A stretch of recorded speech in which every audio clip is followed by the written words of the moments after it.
parole aux associations.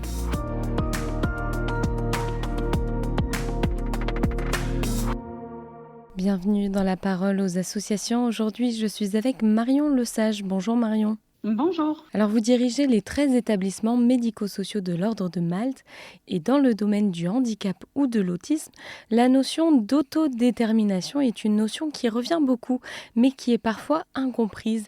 Est-ce que vous pouvez en quelques mots nous dire de quoi il s'agit ? Oui, tout à fait. Donc, l'autodétermination, c'est permettre à chaque personne, même si elle est en situation de handicap ou qu'elle vit avec des troubles de l'autisme, de prendre sa place dans la société et d'être active de sa vie.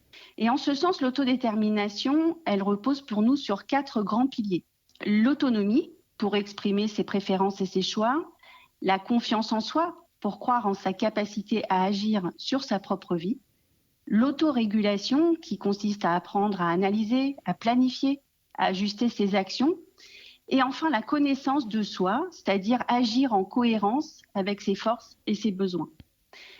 Pour les personnes autistes que nous accompagnons, c'est très important de respecter leur rythme et leurs besoins spécifiques, tout en les aidant à exprimer leurs choix et à développer leur capacité à se réguler.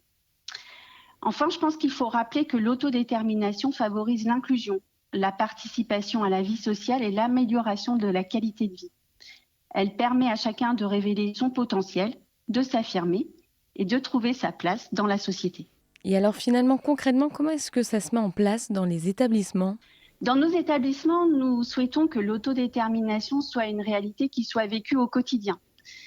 Pour cela, notre service qui accompagne des enfants autistes et qui est situé à Annecy en Haute-Savoie a organisé une grande journée de formation le 28 août dernier qui a réuni 80 personnes. Étaient présentes des personnes accompagnées, leurs familles, des professionnels, mais aussi des partenaires comme la Maison départementale des personnes handicapées et des représentants de l'Éducation nationale. Ce qui est important pour nous, c'est que tout le monde puisse apprendre ensemble sur un pied d'égalité, les bénéficiaires, les familles et les professionnels.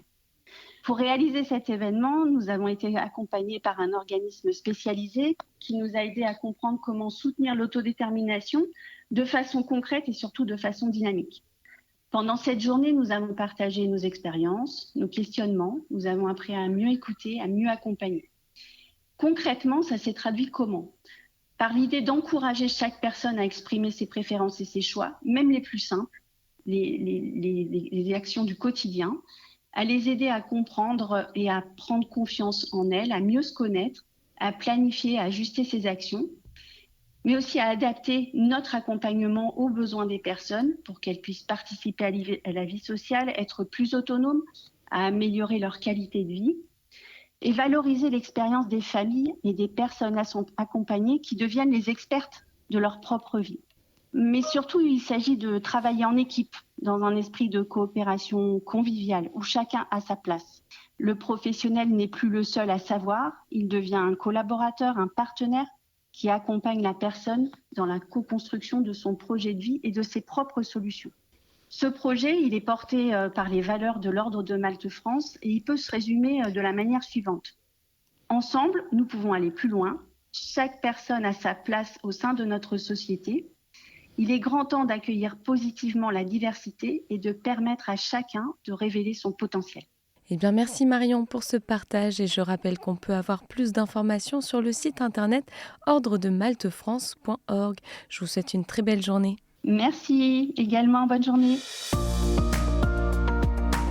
La parole aux associations.